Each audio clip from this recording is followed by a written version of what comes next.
আজকে দুপুরে এই পাকা জলপাইগুলো মাখা করে খাবো।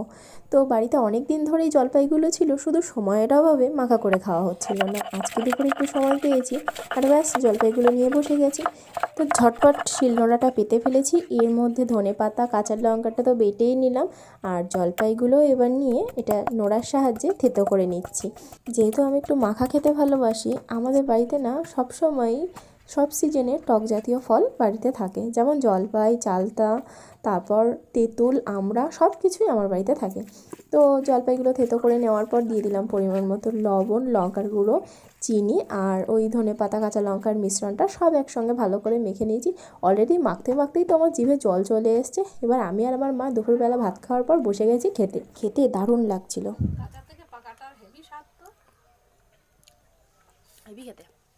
যাই হোক, ভিডিওটা ভালো লাগলে অবশ্যই একটি লাইক করো, আর আমাদের বাটি তো অলরেডি খালি।